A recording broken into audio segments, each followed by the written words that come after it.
Which is that dog in the window? The only price tag on these animals is a whole lot of love and a lifetime of commitment and care. And more feel that it is a cost worth bearing. These are animals abandoned at the Society of Prevention for Cruelty to Animals. And the SPCA says fewer animals are being abandoned and more are adopting these furry friends. In 2004, 1,000 animals were adopted, and last year there were more than 1,100. Dogs are man's best friends, but not quite when the rate of adoption is 3 times slower than the rate of abandonment. And most of the dogs up for adoption are actually of pedigree breed and have been trained like Tyrant here. To boost an animal's adoptability, SPCA conducts checks on the animals when they are brought in. Before we bring the dogs into the shelter, the adoption area, they will go through like tests first to see if they are sociable, if they'll be adopted, they got chance of adoption. If not, then they'll be put down because of the space limit.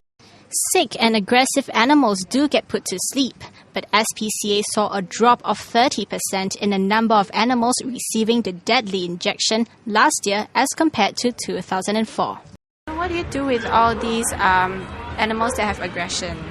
There is aggression, then the vet will analyze, and then some have no choice but to put them down. Sometimes there are lots of animals which has to, because they come in with flu and they come in with sickness, then some can't be safe, especially those with maggot wounds and all that. Yeah, so but we will definitely medicate those which we can, and we will try our best to save as many as we can. Such puppy eyes seem to tug at a child's heartstrings the most. SPCA observed that it is a child that pesters parents for a pet.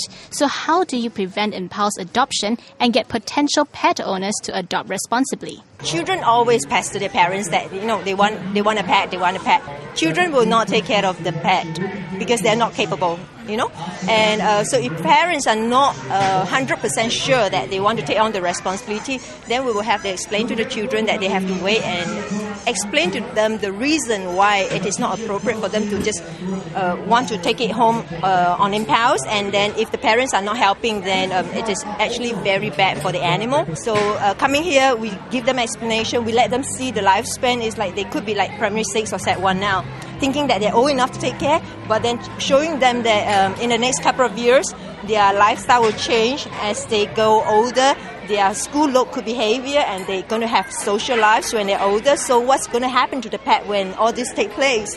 So when they are able to visualize the future in that manner, then they understand why it is not quite possible to have a pet now if the parents are not helping. Once in a while, we give them a call and see how the animals are doing. Normally, whichever animals that get adopted from us, in about a week's time or so, we give them a call and see how they're getting along. And also, in case if they have any problems managing with the animals and all that, we let them know. The shelter does see cases where animals are returned even after adoption. There was this German Shepherd who was given up to us because she had ticks, because they had no more maid to take care of the dog. Yeah, so she was about 5 years old when she came. She stayed for a year, 6 years old, and because of the old age, the dogs can live about 12 years. People don't want to adopt it, and because it's a German Shepherd, people are a bit scared also. So there's once she was adopted, but then a few days later she was returned because the owner was like, she had ticks and we are going overseas, so they decided to give it back. Recently it has been adopted again, so you just hope that it won't be returned anymore. Even with more adoptions, some dogs like Handsome and Boy have not been able to catch the eye of a potential owner. They were given up after their original owner's condominium refused to allow them to keep 2 dogs. Handsome and Boy have been at the shelter for 3 years now. They came together, they're brothers. They don't get along with other dogs, and they're very good with children also. I encourage people to go in and communicate with the dogs.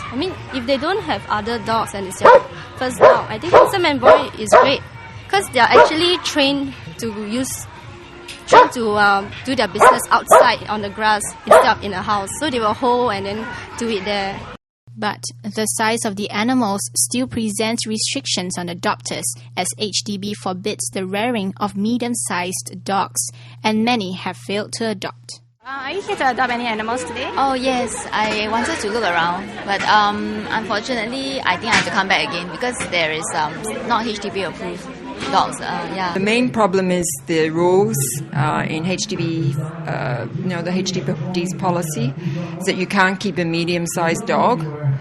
And we've actually appealed over the years, and the answer still comes back no. And, we're going to keep appealing for this rule to change, because I think that people will definitely adopt more dogs from us. As you see, there's quite a few crossbreeds, and some of them stay with us for quite a while because they can't be kept in a HDB. So this is quite an obstacle. While some may have failed to find their canine companion at the shelter, Razor TV manages to suss out those who did. All that and more in the next clip.